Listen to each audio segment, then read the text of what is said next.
స్తోత్రం హల్లెలూయా. దేవుని యొక్క మహాకృపను బట్టి గత ఆదివారం నుండి ఆదివారం వరకు దేవుని రెక్కల నీడలో భద్రతపరిచి మనల్ందరినీ క్షేమం ఇచ్చి దేవుడి సన్నిధికి రావడానికి అవకాశం ఇచ్చిన దేవదేవుని మహిమ కలుగును గాక. ఈరోజు వాక్యం దేవుడు మనతో మాట్లాడుతున్నది. మరి యోహాను సువార్త 15:14 మాట కనబడుతుంది. మీరు నా స్నేహితులై ఉందురు.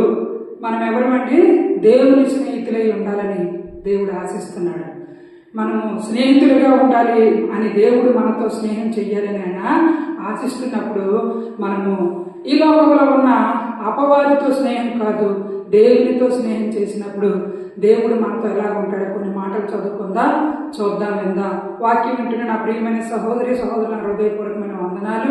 వాట్సాప్లో గ్రూపుల్లో చూస్తున్న వారికి కూడా నా హృదయపూర్వకమైన వందనాలు. సంఘ బిడ్డలు కూడా నా హృదయపూర్వకమైన వందనాలు. వాక్యం ఏమని చదువుకున్నామంటే యోహాను సువార్త 15:14 ఏముందంటే, మీరు నా స్నేహితులై ఉందురు. ఎవరమంటే మనము దేవుని స్నేహితులమై ఉండాలి. అపవాది యొక్క స్నేహితం కాదు. ఈ లోకంలో భయంకరంగా మనుషులు ఉంటున్నారు. ఎవరితో స్నేహం చేస్తున్నారు? లోకంలో ఉన్న అలవాట్లు వ్యసనాలతో స్నేహం చేస్తున్నారు. లోకంలో ఉన్న డబ్బుతో స్నేహం చేస్తున్నారు. లోకంలో ఉన్న మనుషులు ఎవరైతే మంచి ఘనత పేరు ఉంటుందో, డబ్బు ధనం ఉంటుందో వారితో స్నేహం చేస్తున్నారు. ఇవన్నీ మనకు శాశ్వతమైనవి కావండి. దేవునితో స్నేహం చేస్తే, దేవునితో మనం కలిసి ఉంటే, దేవుని మాటలు మనం వింటే, దేవుడు మనకి ఏమి నేర్పుతున్నాడో, ఏ విధంగా అతను మన పట్ల ఉంటాడో కొన్ని మాటలు మనం చూద్దాం. ఈ లోకము అంతవరకే, ఈ లోకంలో ఉండవని అంతవరకే, దేవునిది అంతవరకు కూడా ఉంటుంది. కాబట్టి ఈరోజు మనం నేర్చుకోవాల్సిన కొన్ని మాటలు, మీరు నా స్నేహితులై ఉందురు. ఎవరంటే దేవునికి వ్యతిరేకమైన కార్యాలు చేసిన వారు దేవుని స్నేహితులు అవుతారా? దేవునికి నచ్చే పనులు చేసిన వారే దేవునికి స్నేహితులు అవుతారు. అయితే స్నేహితులు అనగానే ఒక 3 మాటలు మనకు కనబడుతున్నాయి. దేవుడట మనము ఆయన ఒక స్నేహితులుగా మనము ఉండడానికి అర్హత కలిగిన వారిగా మనం ఉండాలి దేవునితోటి. మరి అలాగే దేవునికి ఈ లోకంలో ఉన్న ఆ యొక్క వ్యసనాలతోటి స్నేహం చేస్తే కుదరదు. ఈ లోకంలో ఉన్న వ్యసనాలను దూరం చేసుకుని దేవునితో మనం స్నేహం చేసినప్పుడు దేవుడు మనతో ఎలా ఉంటాడో కొన్ని మాటలు చదువుకుందాం. మీరు నా స్నేహితులై ఉందురు అనే మాట మనకు కావాలంటే మొట్టమొదటిగా ఒక 3 మాటలు ఉన్నాయి. దేవునితో మాట్లాడతారు. దేవుడు మనతో మాట్లాడటం మొదలు పెడతారు స్నేహితుగా ఉంటే. రెండోదిగా దేవునికి లోపడతారు. మనము దేవునితో మాట్లాడే అవకాశం దేవుడు ఇస్తాడు, లోపడే అవకాశం దేవుడు ఇస్తాడు. దేవునితో మనం ఉన్నప్పుడు మరి దేవుని నమ్ముకున్న వారుగా దేవుడు చేస్తాడు. కాబట్టి ఈ అంచెజనాల్లోని మనము నమ్మకమైన వారిగా ఉండాలి. మరి దేవుని మాటలకు మనము ఆయన మాటలు మనతో మాట్లాడేటట్లుగా మనం ఉండాలి. మరి ప్రతిదీ కూడా దేవుని యొక్క పరిశుద్ధాత్మ గైడింగ్ తోటి మనం ముందుకెళ్ళగలం. కాబట్టి నువ్వు దేవునికి స్నేహితుడిగా ఉంటే ఈ లోకముతో కాదు, ఈ లోకంలో ఉన్న వాటి వైపు కాదు, కానీ దేవునితో నువ్వు స్నేహితుతో ఉన్నప్పుడు దేవుడు మరి మాట్లాడే దేవుడు, మనకి మాట్లాడే ముందుకి నడిపించే దేవుడిని మనం కలిగి ఉన్నాము. మరి అటువంటి స్నేహాన్ని మనము కొనసాగించుకోవాలి. దేవునితోటి మనం స్నేహం కలిగి ఉండాలి. లోకముతో కాదు, ఈ లోకంలో ఉన్నవన్నీ అంతవరకే, దేవుడి ప్రేమ అంతవరకు. యోహాను సువార్త 15:14 మాట మనకు కనబడుతుంది కదంటే చదువుకున్నాను. నేను మీకు ఆజ్ఞాపించిన వాటిని చేసిన ఎడల మీరు నా స్నేహితులై ఉందురు. ఆజ్ఞాపిస్తున్నాడు దేవుడు కొన్ని మాటలను మనుషులకు. ఏమని ఆజ్ఞాపిస్తున్నాడు అంటే దేవుడిని మనం ప్రేమించాలి, ప్రేమలో మనము ఖచ్చితంగా ఉండాలి. మరి ప్రేమలో తారతమ్యం అనేది ఉండకూడదు. నిజంగా ఉండకూడదనే మాటకి తారతమ్యాలు చూపించే ప్రేమ ఈ లోకం. కానీ దేవుడు అందరిని ఒకలాగే ప్రేమించే ప్రేమ దేవునిది. కాబట్టి ఆయన ఆజ్ఞలను మనము మరి నేను మీకు ఆజ్ఞాపించిన వాటిని చేసిన మీరు నా స్నేహితులై ఉందురు. ఎంత గౌరవమైన పేరు ఇచ్చాడు దేవుడు. ఆయన ఆజ్ఞలు మనం అనుసరించినప్పుడైనా ఆయన మనము ఘనపరుస్తున్నప్పుడు మనల్ని ఏమంటున్నాడు దేవుడు? స్నేహితులు అంటున్నాడు. స్నేహితులు అంటే అది ఎంతో బహు గొప్పది. దేవునికి మనకి స్నేహం అంటే మనం ఎంతటి వారం అంటే దేవుడు గొప్పవాడు. కానీ దేవుడు గొప్పవాడని గొప్పగా ఎంచుకోలేదు, మనతో స్నేహం చేయడానికి ఆయన ఎంచుకున్నాడు. కాబట్టి మనము దేవునితో స్నేహం చేసే అనుభవంలో మనం ఉండాలి. దేవుడు అప్పుడు మనతో మాట్లాడతాడు. అయితే కొన్ని మాటలు చదువుకుందాం. నిర్గమాకాండం 33:11 ఒక మాట కనబడుతుంది. మనుషుడు తన స్నేహితులతో మాట్లాడినట్లు యెహోవా మోషేతో ముఖాముఖిగా మాట్లాడుచుండెను. తరువాత అతడు పాలెంలోనికి తిరిగి వచ్చుచుండెను. అతని పరిచారకుడు నూను కుమారుడైన యెహోషువను యవనస్తుడు గుడారంలో నుండి వెలుపలికి రాలేదు. మోషే యెహోవాతో ఇట్లా నేను చూడుము, ఈ ప్రజలను తోడుకొని పొమ్మని నీవు నాతో చెప్పుచున్నావు, కానీ నాతో ఎవరిని పంపుతావో అది నాకు తెలుపులేదు. నేను నీ పేరును బట్టి నిన్ను ఎరిగి ఉన్నానని నా కటాక్షం నీకు కలిగి ఉన్నదని చెప్పితివి కదా. పేరును బట్టి కటాక్షం కలిగి మరి దేవుడు మనుష్యులతో ఎలా స్నేహితం చేసి మాట్లాడుతున్నాడనంటే మనకి రుజువు బైబిల్లో మోషే గారితో దేవుడు చక్కగా మాట్లాడుతున్నాడు. ఎలాగంటే దూరంతో కాదు, ముఖాముఖిగా దేవుడు మాట్లాడాడు. ఎప్పుడంటే మనము దేవుని యొక్క బిడ్డలుగా మనం ఉన్నప్పుడు, దేవునితో మనం స్నేహం చేసినప్పుడు మరి అప్పుడు దేవుడు కంపల్సరిగా మనల్ని విడిచిపెట్టడు, ముఖాముఖిగా మాట్లాడతాడు. జరగబోయినవి కూడా దేవుడు తెలియపరుస్తాడు. అయితే ముఖాముఖిగా మోషేతో దేవుడు మాట్లాడుతున్నాడు. మాట్లాడిన తర్వాత ఆ పాలెంలోకి తిరిగి వచ్చుచుండెను. అతని పరిచారకుడైన నూను కుమారుడైన యెహోషువను యవనస్తుడు గుడారంలో నుండి వెలుపలికి రాలేదు. యవనస్తుడు యెహోషువ ఆ యొక్క నూను కుమారుడైన ఆ యవనస్తుడు గుడారంలో నుండి వెలుపలికి రాలేదు. అయితే మోషే యెహోవాతో ఇట్లు నేను మరి ఈ మాటలు చెప్తున్నాడు. ప్రజలను తోడుకొని పొమ్మని నాతో చెప్తున్నావు, కానీ నాతో ఎవరిని పంపుతావని అతనికి తేటగా తెలియపరచమని చెప్తా ఉన్నాడు. దేవుని ప్రజలమైన మనము మరి కొన్ని రహస్యాలు గూఢమైనవి దేవుడు తెలియపరుస్తాడు, మాట్లాడుతాడు. అయితే మరి వినని ప్రజలు కూడా చాలా మంది ఉంటారు, విన్నవారు కూడా చాలా మంది ఉంటారు. కాబట్టి ఇందులో విన్న బిడ్డ ఎవరు? మోషే. దేవుని మాటకు లోబడ్డాడు, విన్నాడు. మరి దేవుని ప్రజలమైన మనము ఆ దేవుని మాటకు మనం వినేటట్లుగా ఉండి దైవ కార్యాలు మనలో ఉండి దేవుడు జరిపేస్తూ ఉంటాడు. అప్పుడు దేవుని మాటలు మనం విన్నప్పుడు, దేవునితో మనం నడిచినప్పుడు దేవుడి కటాక్షం మన మీద ఉంటుంది. మరి దేవుడు బహుగా వాడుకుంటాడు. దేవుడి కటాక్షం ఉన్నప్పుడు అంటే మనుషులు నరులు ఎన్ని చెయ్యాలనుకున్నా దేవుడి కటాక్షం నీ మీద నా మీద ఉన్నప్పుడు మరి మనలో ఎవరిని చూస్తారు? దేవుడినే చూస్తారు, దైవ కార్యాలనే చూస్తారు. కాబట్టి దేవుని కటాక్షంతో మోషే నడిపింపబడ్డాడు. దేవుడు మోషేతో ముఖాముఖిగా మాట్లాడాడు. మనం చదువుకున్న దాంట్లో ఏమంటే మొదటిగా మనం చదివిన దాంట్లో ఏముందండి, మరి దేవునితో మాట్లాడే అనుభవం దేవుడు ఇస్తాడు. దేవుడు ఆ వ్యక్తితో మాట్లాడే అనుభవం ఇస్తాడు. ఎప్పుడంటే మీరు నా స్నేహితులై ఇందురు, ఎప్పుడైతే దేవుని స్నేహితులుగా మనం ఉంటామో, ఆయన ఆజ్ఞలు అనుసరిస్తామో అప్పుడు మాట్లాడే అవకాశం దేవుడు మనకి ఇస్తాడు. అంతేకాదు యోహాను సువార్త 15:15 ఒక మాట కనబడుతుంది. దాసుడు తన యజమానుడు చేయదారిని ఎరుగడు గనుక ఇక మిమ్మును దాసులను పిలవక స్నేహితులను పిలుస్తున్నాను. ఎందుకనగా నేను నా తండ్రి వలన వినిన సంగతులన్నింటినీ మీకు తెలియజేసితేనే. నా తండ్రి దగ్గర నేను ఏమేమి సంగతులు విన్నానో అవన్నీ మీకు తెలియజేస్తున్నాను. కాబట్టి ఇక మీద నుండి మీరు దాసులని కాదు కానీ స్నేహితులు అని పిలుస్తా ఉన్నాను. ఆ స్నేహభావం ఎంతో వాల్యూది, విలువైనది. స్నేహితులు ఏమైనా దాస్తారంటే, ఏమైనా సీక్రెట్ పెట్టుకుంటారా? స్నేహం ఉన్నప్పుడు ప్రతి కష్టం వాళ్ళకి వెళ్ళి చెప్పాలనిపిస్తుంది. వారి గురించి కూడా మనతో చెప్పుకున్నట్లుగా చేస్తాడు దేవుడు. కాబట్టి స్నేహ బంధము అంత వాల్యూ కలిగినది.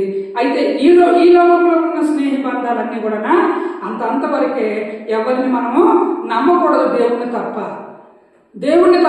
ఎవరిని మనం నమ్మకూడదు. ఆ స్నేహము ఆ వ్యర్థమైన స్నేహితులని. దేవుడితో స్నేహం చేసినప్పుడు దేవుడు మంచి చెడ్డలు నేర్పిస్తాడు, ముఖాముఖిగా మాట్లాడతాడు.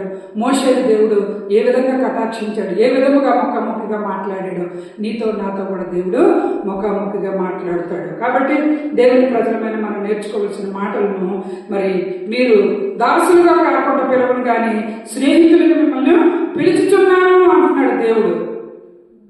దాసులుగా పిలవలేదు, స్నేహితులుగా పిలిచాను. దాసులు అనగానే, స్నేహితులు అనగానే, స్నేహం అనగానే గొప్పది. కాబట్టి దాసులుగా దేవుడు పిలవలేదు, కానీ మీతో నేను స్నేహం చేయడానికి, జరగబోతున్నవి చెప్పడానికి, చూపించడానికి నేను మీతో స్నేహం చేస్తున్నానని దేవుడు చెప్తున్నాడు. అప్పుడు మనము దేవుడితో స్నేహం చేస్తే దేవుడు చెప్పినవి మన చెవుల్లోకి వెళ్తాయి. లోకంతో స్నేహం చేస్తే దేవుడు చెప్పినవి కాదు, ఇంటోళ్ళు చెప్పినవి కాదు, మరి ఎవరు చెప్పినా కూడా వినలేని సంఖ్యలో వారు బ్రతుకుతారు. కాబట్టి ఆ బ్రతుకు కాకుండా దేవుడు చెప్పే మాటలు మనం వినేటట్లుగా ఉండాలి. యాకోబు 2:20 ఒక మాట కనబడుతుంది. వ్యర్థుడా, క్రియలు లేని విశ్వాసము నిష్ఫలమైనదని తెలుసుకొని కోరుచున్నావా? మన పితృడైన అబ్రహాము తన కుమారుడైన ఇస్సాకును బలిపీఠం మీద అర్పించినప్పుడు అతడు క్రియల వలన నీతిమంతుడని తీర్పు పొందలేదా? ఎలాగండి? నీతిమంతుడిగా అబ్రహాము తీర్పు పొందుకున్నాడట. అయితే విశ్వాసము అతనికి క్రియలతో కూడి కార్యసిద్ధి కలుగు చేసినని, క్రియల మూలముగా అతని విశ్వాసము పరిపూర్ణమైనదని గ్రహించుచున్నావు కదా. ఆయన యొక్క విశ్వాసము పరిపూర్ణమైందని గ్రహించావు కదా. ఏ ఒక్క విశ్వాసంలోని ఏ తేడా కూడా లేదు. కాబట్టి 2:23 కాబట్టి అబ్రహాము దేవుని నమ్మెను, అది అతనికి నీతిగా ఎంచబడును అను లేఖనమును నెరవేర్చబడును, మరియు దేవుని స్నేహితుడని అతనికి పేరు కలిగెను. అబ్రహాంకి ఏం పేరు వచ్చిందంటే దేవుని స్నేహితుడని పేరు వచ్చింది. అలాగే 2:24 కనబడుతుంది యాకోబు, మనుషుడు విశ్వాసం మూలమున మాత్రం కాక క్రియల మూలమును నీతిమంతుడని ఎంచబడునని మీరు దీని వలన గ్రహించితిరి. విశ్వాస మూలముగా కాకుండా క్రియల వలన నీతిగా ఎంచబడ్డారు. ఇప్పుడు చూడండి, అబ్రహాం ఏం చేశాడు? క్రియల ద్వారా, విశ్వాసము ద్వారా నీతిమంతుడిగా ఎంచబడ్డాడు. ఆయనలో ఒక క్రియ ఏం కలిగిందంటే, ఆయనలో ఒక నీతి ఏ విధముగా కలిగిందంటే దేవుని మాటకైనా లోబడ్డాడు. కుమారుని తీసుకొచ్చి బలిపీఠం మీద పెట్టేశాడు. మరి ఆ కొండ ఎక్కుతున్నప్పుడు కుమారుడు అడుగుతున్నాడు, డాడీ నాన్నా ఈ ఒక కొండపైకి వెళ్తున్నాం కదా దహించడానికి, మరి గొర్రెపిల్ల లేదు నాన్న. ఆ పిల్లడు అడుగుతున్నాడు. మరి అడిగినప్పుడు ఆ తండ్రి హృదయం ఎంత గాయం అవ్వాలి. అన్ని కట్లు అన్ని మనం పేరుస్తున్నాం, అవి వధించడానికి ఆ ఒక గొర్రెపిల్ల ఎక్కడా అని అడుగుతున్నాడు పిల్లోడు. అప్పుడు యెహోవా దేవుడే చూసుకుంటాడు అన్నాడు. అంటే అతని విశ్వాసం, అతని హృదయం ఎంత గాయం అవుతుంటుంది అక్కడ ఆ నిమిషంలోని. అరే కొడుకు అడుగుతున్నాడు, వీడిని తీసుకుని నా కట్ల మీద నేను పెట్టాలి, నేను ఈ పని చేయనని దిగిపోయాడా ఆ పర్వతము. అలా దెక్కుండా దేవుని మాటకు లోబడ్డాడు. ఆ ఒక్క విశ్వాసం అంతా కూడా దేవుడు కనిపెడుతున్నాడు. ఆ విశ్వాసం అంతా దేవుడు కనిపెడతా ఉన్నాడు. ఎంత చక్కటైన విశ్వాసం అబ్రహాముది. అందుకనే అబ్రహాం ఎవరు? స్నేహితుడిగా, దేవుని స్నేహితుడిగా. ఆ విశ్వాసాన్ని దేవుడు చూశాడు, క్రియలతో కలిగిన విశ్వాసం. అయితే ఆయన ఆ రెండింటిలో కూడా తప్పిపోలేదు. క్రియలతో విశ్వాసము దేవుడు చూశాడు, క్రియలతో విశ్వాసము. కాబట్టి అబ్రహాము దేవుని నమ్మిన, అది అతనికి నీతిగా ఎంచబడును అని లేఖనము నెరవేర్చబడును, మరియు దేవుని స్నేహితుడని అతనికి పేరు కలిగెను. ఎంత చక్కటైన పేరు దేవుడు ఇచ్చాడు. దేవుని స్నేహితుడిగా పేరు దేవుడు ఇచ్చాడు. ఎందుకంటే ఆయన చేసిన పని అక్కడ ఏమండి, ఎలా ఉంది? విశ్వాసము క్రియ. కుమారుడి విషయంలో వెలికంచి వేయలేని దేవుడి మాటకు లోబడ్డాడు. ఎంతో చక్కగా దేవుని దగ్గర మంచి పేరు పొందుకున్నాడు. ఎక్కడ కూడా ఎంచడానికి కూడా లేకుండా విశ్వాసంలోని క్రియల్లోని నీతిమంతుడిగా అతనికి ఎంచబడి మంచి పేరు అతనికి దేవుడు ఇచ్చాడు. మంచి స్నేహితుడు దేవుడికి అయిపోయాడనే పేరు మనకి కనబడుతుంది, వినబడుతుంది. దేవుని ప్రజలమైన మనము ఈరోజు దేవుని బిడ్డలుగా మనం జీవిస్తున్నాం. లోకముతో స్నేహిస్తున్నామా? లోకంలో ఉన్న మనుషుల మాటలు చెప్పి వారి కొరకు మనం బ్రతుకుతున్నామా? దేవుని కొరకు మనం బ్రతుకుతున్నామా? పరిశుద్ధాత్మ దేవుడు మాట్లాడుతున్నాడు. చూడండి, ఎవరు డబ్బులు ఇస్తే, ఎవరు డబ్బులు సహాయం చేసి ఏ రకంగా నడిపిస్తే ఆ రకంగా నడవటం కాదండి. దేవుడి మాటకు మనం లోబడాలి. దేవుడితో మనం స్నేహం చేసినప్పుడు దేవుడు కొన్ని ఏరియాలు చూపిస్తాడు. పలానా ప్రాంతం దగ్గరికి వెళ్ళి నా సువార్త, నా వాక్యం ప్రకటించండి అని చెప్తాడు. పలానా ఏరియాలోని సువార్త లేదు, ఆ స్థలంలోని భయంకరమైన స్థితి, అక్కడికి వెళ్ళండి అని చెప్తాడు. నీకు నచ్చిన దగ్గర, నీ కారు అనుకూలంగా వెళ్ళిన దగ్గర వాక్యం చెప్పుకొని నువ్వు ఆ ధనానికి ఆశపడ్డం కాదు, కానీ దేవుని కొరకు దేవుని వాక్యాన్ని వెదజల్లే ఒక నీతిమంతుడిగా నువ్వు బ్రతకాలనంటే అబ్రహాముని జ్ఞాపకం చేసుకోలేండి. అబ్రహాము కారు పర్వతం ఎక్కాడంటే, లేకపోతే బండి వెళ్ళిన పర్వతం ఎక్కాడంటే, అబ్రహాము కాలు నడకతోడు కుమారుని పట్టుకొని ఆ మోరియా పర్వతాన్ని ఎక్కుతా ఉన్నాడు. సమస్తము కూడా దేవుడు చూస్తూ ఉన్నాడు. ఆ కష్టం అంతా కూడా దేవుడు చూస్తూ ఉన్నాడు. నీతిమంతుడిగా, స్నేహితుడిగా ఆయన పేరు దేవుడు ఇచ్చాడు. ఈ లోకంలోనండి అంత సుఖభాగములు జరిగిపోతే కాదు దేవుడి సేవ. కష్టపడినప్పుడు, దేవుని పనిలో మనం నమ్మకంగా ఉన్నప్పుడు దేవుని స్నేహితులని పేరు దేవుడు మనకి ఇస్తాడనే సత్యాన్ని మనం గ్రహించాలి. ఈ అంచెదినాల్లో మనం ఉన్నాము. ఏది సులువైతే అది ఆ ఏరియా, ఆ ప్రాంతమా, మేము అక్కడికి వెళ్ళి దేవుడి మాటలు చెప్పాలంటే నువ్వు వెళ్ళకపోయినా పర్వాలేదు. దేవుడు ఎంతమందినో సేవకుల్ని లేపుతా ఉన్నాడు. దేవుణ్ణి గణపరచినట్లుగా దేవుడు చేసుకుంటున్నాడు. కాబట్టి దేవుని ప్రజలమైన మనం నేర్చుకోవలసినవి నీవు నేను విశ్వాసం మూలంగా, క్రియల మూలంగా, ఏమంటే అబ్రహాము క్రియల మూలంగా కూడా, విశ్వాసం మూలంగా కూడా దేవుడికి మంచి కుమారుడిగా నడుచుకున్నాడు. మంచి స్నేహితుడిగా అతనికి దేవుడు పేరు ఇచ్చాడు. ఈ లోకంలో పేరుందే, పేరుగా పలానా వారు ఆ పేరుతో వారికి ఎన్నో తిట్లు తిడుతూ ఉంటారు, ఎన్నో మాటలు అంటూ ఉంటారు. ఆ పేరు కలిగినదయ్యా, ఆ పేరు కలిగిన వాడు బ్రతుకేం బ్రతుకు అంటారు. అదే నీవు దేవునితో నడుచుకున్నప్పుడు నీకు మంచి పేరు దేవుడు ఇవ్వడానికి సమసిద్ధముగా ఉన్నాడు. ఎప్పుడంటే నీవు నేను విశ్వాసంలో, క్రియల్లో మనము నీతిగా నడుచుకున్నప్పుడు. చాలా మందిలో విశ్వాసము, నీతి, క్రియ పాడైపోతుంది అంచెదినాలు. వారికి నచ్చే బ్రతుకుతా ఉన్నారు. దేవుడికి అది ఇష్టం లేదు. దేవుని పిల్లలమైన మనము దేవునికి నచ్చినదేదో మనం అలా బ్రతికినప్పుడు దేవుడు మనతో స్నేహం చేస్తాడని సత్యాన్ని మనం గ్రహించాలి. స్నేహం చేసి దేవుడు ఏమంటున్నాడు? అబ్రహాముకి ఇచ్చిన పేరు ఏమని ఇచ్చాడంటే, అబ్రహాముకు దేవుడి పేరు మనుషుడు విశ్వాసం మూలమున మాత్రం కాక క్రియల మూలమున నీతిమంతుడిని ఎంచబడిన మీరు దీని వలన గ్రహించుతారు. ఇక్కడ దేవుని స్నేహితుడని అతనికి పేరు కలిగను. మరియు ఏమంటే కాబట్టి అబ్రహాము దేవుని నమ్మిను, అది అతనికి నీతిగా ఎంచబడను అను లేఖనమున నెరవేరబడను. మరియు దేవుని స్నేహితుడని అతనికి పేరు కలిగను. దేవుని స్నేహితుడని పేరు వచ్చిందంటే అబ్రహాము చేసిన ఆ విశ్వాసాన్ని బట్టి, ఆ క్రియలు బట్టి దేవుడి స్నేహం. దయ్యం స్నేహం కాదు, అపవాద స్నేహం కాదు, దుష్టుల స్నేహం కాదు, దురాత్మ స్నేహం కాదు, దేవుని స్నేహం అని అతనికి పేరు వచ్చిందండి. నీవు నేను దేవుని స్నేహితం అని మనకు పేరు కావాలని అంటే ఈ లోకంలో విన్న దుష్టతత్వాలన్నింటినీ మనం దూరం చేసుకొని దేవునితో మనం స్నేహం చేసేవారిగా ఉండాలి.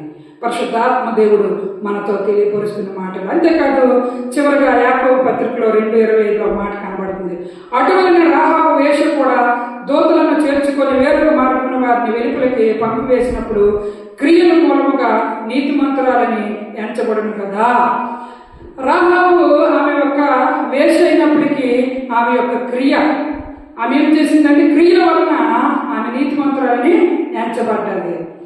దేవుని దూతలను మరి ఆ ఒక ప్రాంతంలో, ఆమె ఉన్న ప్రాంతం దగ్గర దాచిపెట్టింది.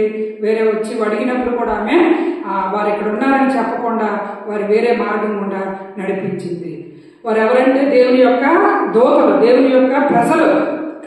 ఆమె ఆ నిమిషంలోనే ఒక మంచి నీతి క్రియ చేసింది కాబట్టి ఆమె మొదట చేసినవి భయంకరమైన వాటన్నిటిని కూడా పేరు రాలేదు. కానీ ఆమె చేసిన నీతి క్రియను బట్టి ఆమెకు నీతి మంత్రాలని ఎంచబడిందండి.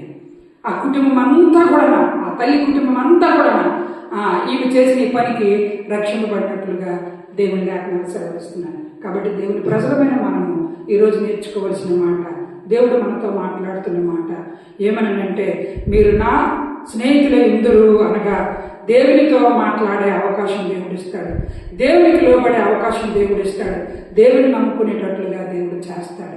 దేవుడు నమ్ముకునే ప్రజలను ఎప్పుడు దేవుడు విడిచిపెట్టడు. దేవునితో స్నేహం ఎప్పుడు కూడా దేవుడు మనతో స్నేహం విడిచిపెట్టడు. మనం మనసే మారి దుష్టుని సావాసము, దుష్టుని స్నేహితాలు చేస్తాము. కానీ దేవుడు ఎప్పుడు కూడా మంచులతో, నీతిమంతులతో స్నేహం చేసే దేవుడు. మరి పాపులతో కూడా స్నేహం చేసి దేవుడి వైపుకు నడిపించే దేవుడు. కాబట్టి దేవుని బిడ్డలమైన మనము అయితే ఆ పాప జీవితాల నుండి విడుదల పొందుకొని దేవుని మార్గం గుండా, చీకటిని విడిచిపెట్టి వెలుగు మార్గం గుండా వెళ్ళాలని దేవుడు ఆశపడుతున్నాడు. కాబట్టి నీవు నేను ఈరోజు నేర్చుకోవలసిన మాటలు, దేవుడి ఆజ్ఞలు మనం అనుసరించాలి. దేవుని యొక్క స్నేహితులుగా మనం ఉండాలని అంటే దేవునితో మాట్లాడే అవకాశం దేవుడు ఇస్తాడు. మరి ఎలాగైతే అబ్రహాం అయితే ఏ విధముగా దేవుడు చెప్పిన మాటలు అబ్రహాం విన్నాడో, నీతిమంతుడికి అతనికి పేరు కలిగిందో, దేవుడు అతనికి చక్కటైన పేరు ఇచ్చాడు. స్నేహితుడు అని, దేవుని స్నేహితుడిని పేరు ఇచ్చాడు. చూడండి, మనం ఎన్ని ఉపవాసాలు ఉండి, ఎన్ని సమస్యల నుండి మనం బయటకు వచ్చినా దేవుని స్నేహితుడని పేరు రావాలని అంటే ఎన్ని బాధలు పడితే కానీ అబ్రహాం ఎంతో ఆ హృదయాన్ని కఠినపరుచుకున్నాడు. ఆ నిమిషంలోని దేవుడి స్నేహితుడని పేరు పొందుకున్నాడు. నీవు నేను దేవుని కొరకు ఏమైనా కార్యాలు చేయగలుగుతున్నామా? చేసేవారిగా ఉండాలని ఆత్మస్వరూపుడు మనతో మాట్లాడుతున్నాడు. ఈ లోకముతో స్నేహం కాదు, ఈ లోకంలో ఉన్న మనుషులతో స్నేహం కాదు, ఈ లోకంలో ఉన్న మనుషులందరూ కూడా దేవునితో స్నేహం చేసిన వారిగా ఉంటేనే తప్ప మరి చాలా ప్రమాదకరమైన చివరి దినాల్లోని భయంకరమైన దినాల్లో ఉన్నాము. దేవుణ్ణి మనసారా మనం ఆరాధించి దేవుణ్ణి స్నేహితులుగా మనం బ్రతికేటట్లుగా ఉండాలి. కాబట్టి మరి మోషేకు ముఖాముఖిగా దేవుడు మాట్లాడే అవకాశం దేవుడు ఇచ్చాడు. ముఖాముఖిగా దేవుడితో మాట్లాడే అవకాశం దేవుడు మోషేకి ఇచ్చినట్లుగా నీకు నాకు కూడా దేవుడు ఇవ్వడానికి సంసిద్ధంగా ఉన్నాడు. కళ్ళు మూసుకొని మనం ప్రార్థన చేద్దాం. ఈరోజు అబ్రహాము, మోషే, తర్వాత రాహాబు దేవుడు మన మధ్యలో పెట్టాడు. మరి మోషే యొక్క అనుభవాన్ని బట్టి దేవుడి మాటకు లోబడ్డాడు కాబట్టి దేవునితో స్నేహం చేశాడు.